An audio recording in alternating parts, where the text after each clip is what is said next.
c'est parti pour un petit freestyle solo du mardi.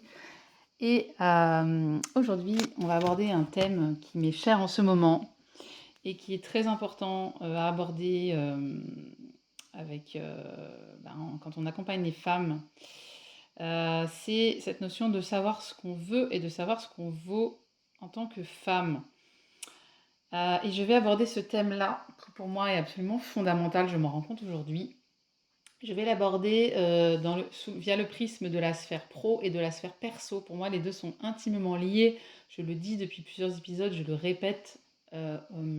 Aujourd'hui, moi, je vois vraiment un lien direct entre ce qui se passe dans ta vie pro et ce qui se passe dans ta vie perso. Et si tu commences à faire des parallèles, tu vas être ébahi, je pense, par les similitudes qu'il peut y avoir en termes de ce que tu t'autorises pas ou ce que tu tolères encore côté pro, c'est ce que tu t'autorises pas et ce que tu tolères encore côté perso, côté intimité aussi. Donc c'est très important de comprendre ça et que du coup parfois ça peut être intéressant d'aller regarder le pro pour débloquer des situations dans le perso et vice versa. Et ça permet d'éclairer un petit peu, je pense, ces deux sphères que d'aller faire justement ces parallèles là, moi je trouve en tout cas. Et j'ai remarqué que quand on débloque quelque chose d'un côté, eh bien, ça vient se débloquer de l'autre côté ensuite dans les semaines qui suivent. Donc il y a vraiment une correspondance. Et donc aujourd'hui, je voulais aborder cette notion de savoir ce qu'on veut, savoir ce qu'on vaut en tant que femme. Pourquoi c'est important? Parce que moi, ce que je remarque autour de moi, c'est mon parcours à moi, mais c'est aussi le chemin des femmes que j'accompagne aujourd'hui. En fait, ce que j'observe, c'est que leur problématique finalement se résume au fait qu'elles sont figées dans ce qu'elles connaissent en fait. C'est-à-dire elles vont rester figées dans un travail, un CDI qui les sécurise mais qui ne les fait pas vibrer, ou, je dirais, et souvent c'est les deux, dans une relation de couple qui pareil les sécurise d'une certaine manière mais ne les fait plus vibrer. Et en fait ce qui se passe c'est que y a vraiment cette espèce de figement dans une vie qui n'est plus alignée. Et ce figement, il vient de quoi? Il vient d'une peur de perdre ce qu'on a. C'est ce côté, voilà, moi j'ai un CDI et finalement, si je lâche ce CDI, qu'est-ce que je vais récupérer derrière? Je ne sais pas, ça va être le chaos, ça va être l'insécurité, etc. Et pareil pour le couple, finalement, on ne remet plus en question ce couple qu'on a créé et qui a été un certain temps utile pour pouvoir construire, hein, bien sûr, pour pouvoir construire, je ne sais pas, avoir des enfants, acheter une maison. Donc c'est bien aussi par moment de se poser, il y a un temps pour tout.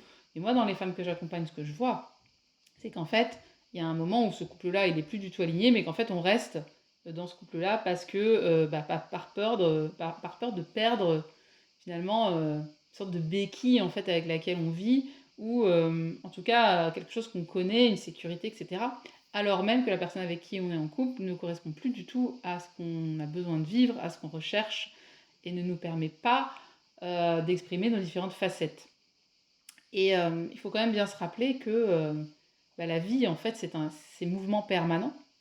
Et qu'en fait, ça, on a énormément tendance à l'oublier et qu'on est en fait, du coup, quand on est dans cette sensation quand on est dans ce figement qui nous permet de nous sécuriser, eh bien, si on le pousse à l'excès, c'est-à-dire que oui, c'est bien de se poser un petit peu à un moment donné, de prendre un CDI, de se mettre en couple, pas de débat là-dessus, hein. Enfin, mais à un moment, il faut peut-être questionner les choses et souvent, on a du mal à le faire.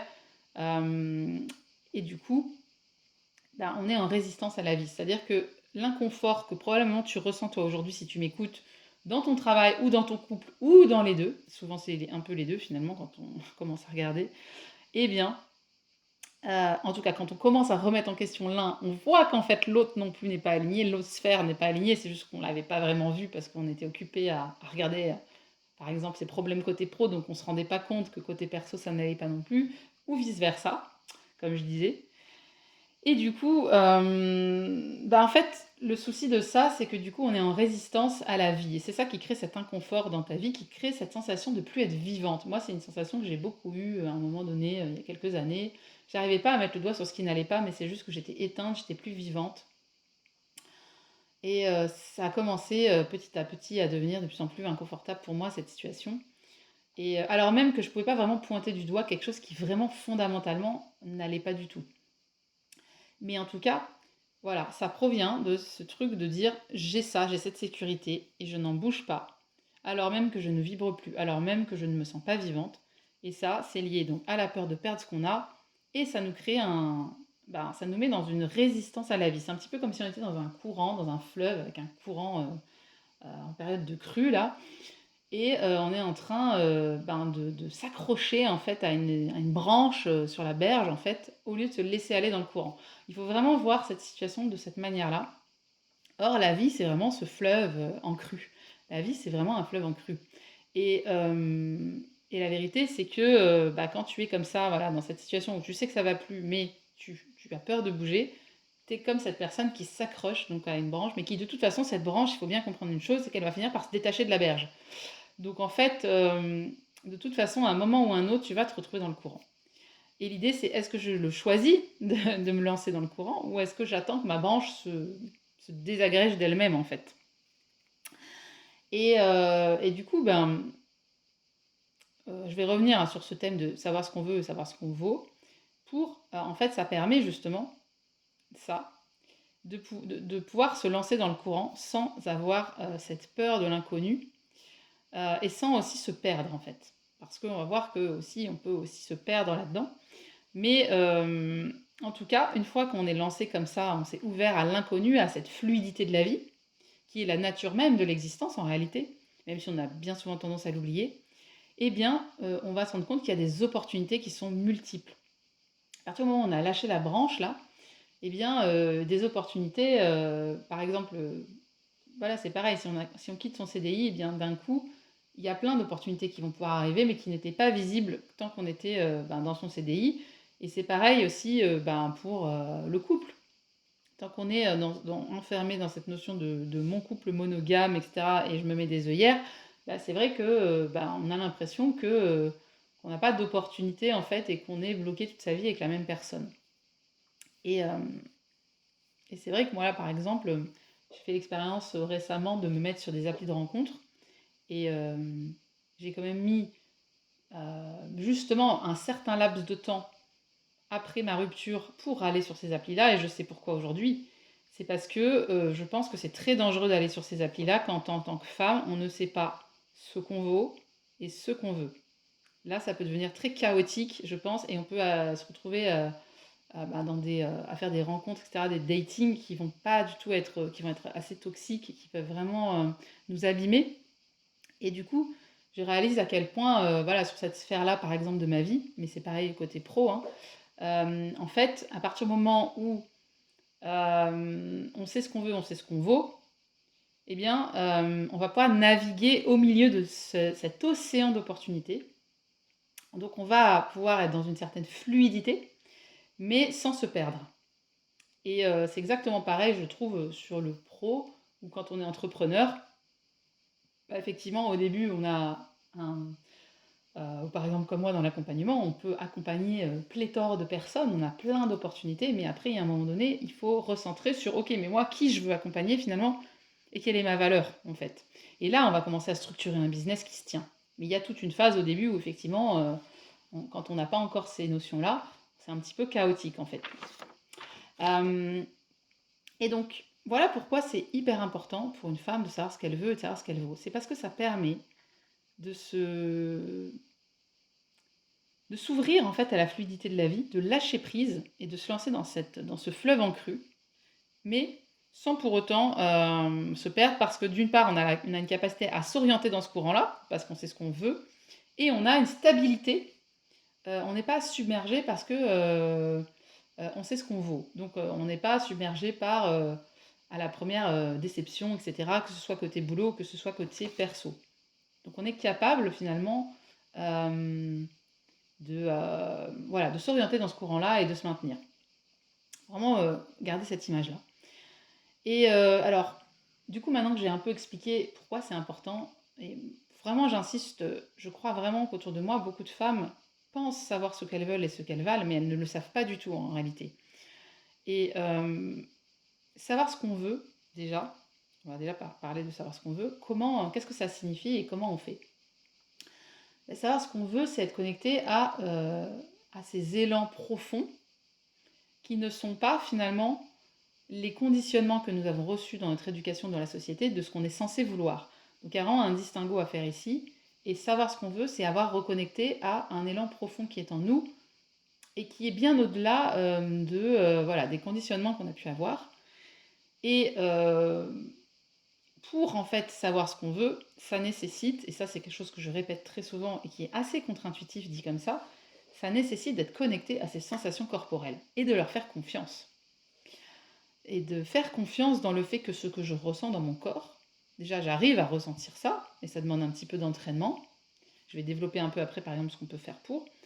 Et surtout, je fais confiance, c'est-à-dire que je prends mes décisions en fonction de ces ressentis corporels. C'est pas tout de dire je ressens des choses dans mon corps, mais derrière le mental prend le relais et je prends mes décisions toujours en fonction de ma peur et de mon mental. Non, c'est j'ai reconnecté à mes sensations corporelles et je suis capable de leur faire confiance et je navigue dans la vie en fonction de ça. Mais le jour où tu arrives à faire ça, il y a un switch qui s'opère en fait. Et justement, reconnecter à ces sensations corporelles, c'est être capable de sentir les émotions à l'intérieur de son corps, quoi. De sentir, voilà, quand je suis pas bien, c'est à quel endroit dans mon corps. Ou pareil, quand je me sens super bien, à quel endroit c'est et qu'est-ce qui me provoque ça. C'est vraiment ressentir les signaux en fait de notre corps qui est vraiment notre boussole. Ça, j'en ai parlé dans un épisode précédent. Je sais que ça paraît basique dit comme ça, mais en réalité, est-ce que réellement tu considères ton corps aujourd'hui comme ta boussole? Comme la boussole qui te permet de prendre des décisions? Si tu regardes bien comment tu mènes ta vie, est-ce que tu suis vraiment ce que te dit ton corps?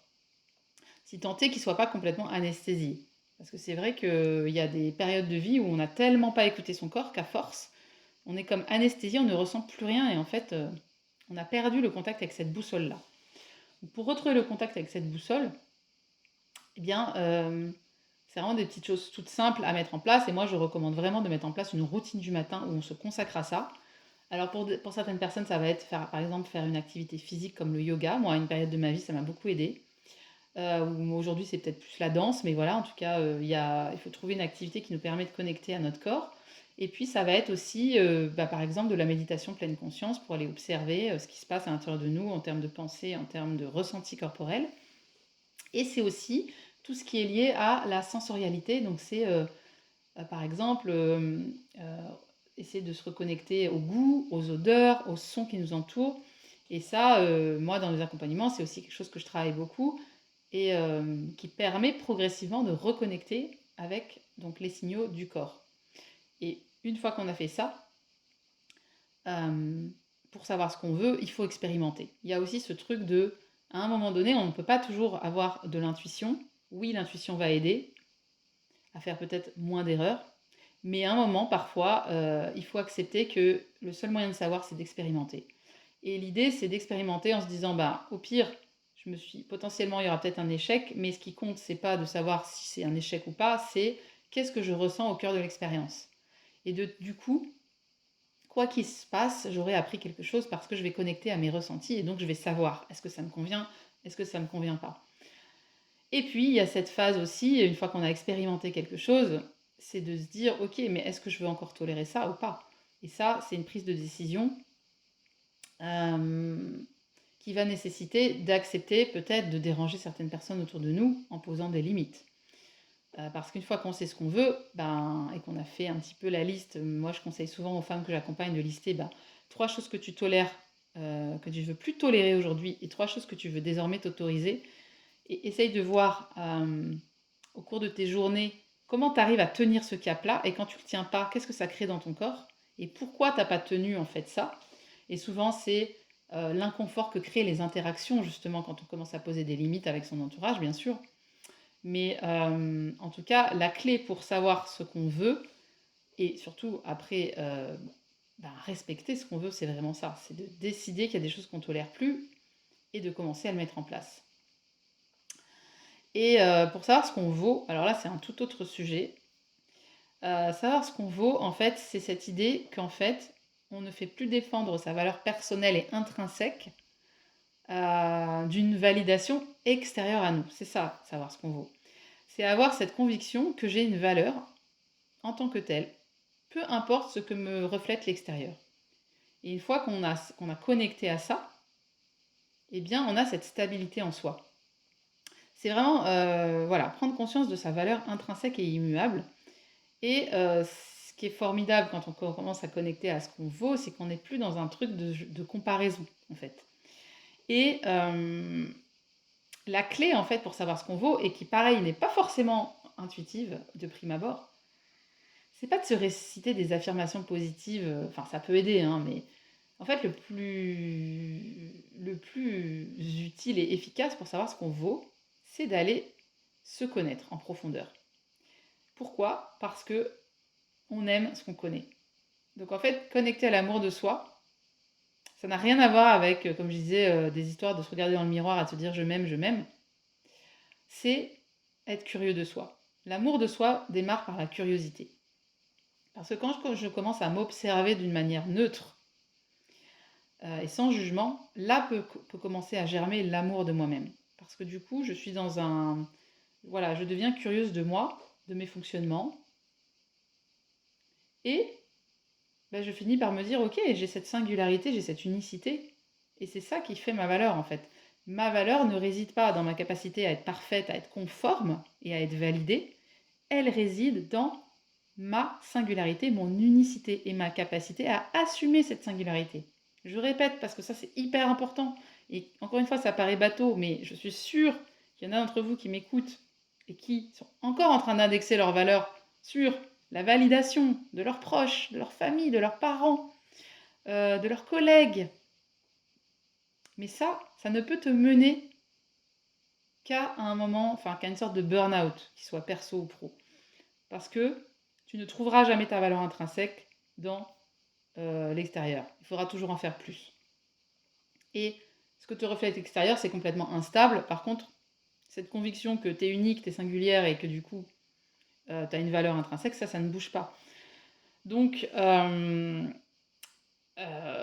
voilà, ta valeur, encore une fois, voilà, elle ne réside pas dans ta capacité à être parfaite, elle réside dans ta capacité à être unique, à être singulière. Et pour ça, assumer ça, ça suppose de ne plus en train d'essayer d'être quelqu'un que tu n'es pas. De ne plus en train d'essayer de lisser quelque chose chez toi. C'est ça que ça veut dire. Et ça, c'est pareil, bah, c'est tout l'objet de mes accompagnements, parce que c'est bien beau de le dire comme ça dans un podcast, mais en fait, ben, c'est pas si facile que ça. Mais il y a des outils pour ça. Euh, des outils qui valent ce qu'ils valent. Après, ça te parle pas. Moi, j'utilise par exemple, j'ai beaucoup utilisé le Human Design. C'est un outil qui m'a énormément aidé à connecter à ma singularité, à mon unicité. Il y a aussi un outil dont j'avais parlé, je n'ai pas encore fait de podcast là-dessus, mais qui s'appelle la méta, qui permet vraiment d'aller caractériser en fait ce que tu dégages en fait au niveau de ton corps physique, au-delà de tous les critères classiques qu'on peut utiliser pour caractériser un corps physique. Donc c'est super intéressant aussi parce que une fois de plus, bah, ça permet d'aller mettre des caractéristiques sur ton corps et sur ce que tu dégages et sur ton aura qui n'ont rien à voir avec des critères de beau, pas beau, grand, petit, gros, mince. On est sur complètement autre chose et du coup on est sur quelque chose d'une observation neutre qui vient caractériser ce que tu dégages. Et connecter à ça, c'est connecter du coup à ta beauté intrinsèque. Il y en a encore d'autres, hein, des outils, mais c'est aussi, de manière plus générale, une observation neutre de tes fonctionnements, de tes goûts, de ce que tu aimes, de ce que tu aimes moins. Et tout ça va vraiment te donner à un moment donné une sensation que tu as une valeur personnelle et qu'en fait, tu ne peux pas plaire à tout le monde, tu ne vas pas matcher avec tout le monde, si je puis dire. Mais la question, l'important, c'est pas de matcher avec tout le monde, c'est de matcher avec les bonnes personnes. Et celles qui utilisent les applis de rencontre seront d'accord avec moi, n'est-ce pas? L'idée, c'est pas de matcher avec 200 personnes, c'est de matcher avec les 3 bonnes, quoi. Donc, rappelle-toi aussi cette image-là quand tu penses à valeur personnelle. La valeur personnelle, c'est ta capacité à connecter à ta singularité, ton unicité et à les matcher après, à attirer les personnes qui vont te correspondre en fait. Et c'est vrai que quand on travaille aussi en tant qu'entrepreneur et a fortiori dans l'accompagnement, il faut vraiment se rappeler cette idée que je ne suis pas là pour être validée par tout le monde, je ne suis pas là pour que mes messages parlent à tout le monde, je suis là pour transmettre mes messages aux bonnes personnes en fait. Et ça change tout du coup. Voilà pour cette partie, plus savoir ce qu'on vaut et donc je crois vraiment, ouais, que, c'est vraiment 2 clés qui permettent de sortir de cette sensation de je suis dans une sorte de carcan, ma vie elle est figée. Je sais pas si tu ressens ça, moi j'ai ressenti ça à une période de ma vie. Je me rappelle que j'écrivais dans mes carnets, mais ma vie, j'étouffe dans ma vie, je me sens morte en fait. J'ai mis du temps à mettre des mots hein, pour caractériser cette sensation que j'avais, mais c'était ça en fait, j'étais morte à l'intérieur. Pourquoi? Parce que j'avais trop figé les choses. J'avais figé ma vie pro, j'avais figé ma vie perso, et j'avais le sentiment du coup que rien ne pouvait bouger. Voilà. Et donc, ben, c'est super intéressant d'entamer ce travail, d'aller chercher ce qu'on veut et ce qu'on vaut, pour après avoir cette capacité sereinement d'aller ouvrir le champ des possibles sur le pro et sur le perso, parce que d'un coup, tu réalises que les opportunités sont partout et qu'il n'y a pas de peur à avoir, parce que tu es capable de naviguer. C'est comme si tu avais ton kayak avec tes rames là, et tu as appris à pagayer dans le courant. En fait, savoir ce qu'on veut et savoir ce qu'on vaut, c'est ça. C'est d'être se lancer dans le courant, mais en étant dans un kayak où je sais pagayer, en gros. Voilà. Donc, je ne peux que t'encourager à vraiment faire ce travail-là qui ensuite va t'ouvrir à la fluidité de la vie et à tout ce qu'elle a à t'apporter, à toutes les expériences que la vie peut avoir à t'apporter, tout en restant intègre et en sécurité avec toi-même.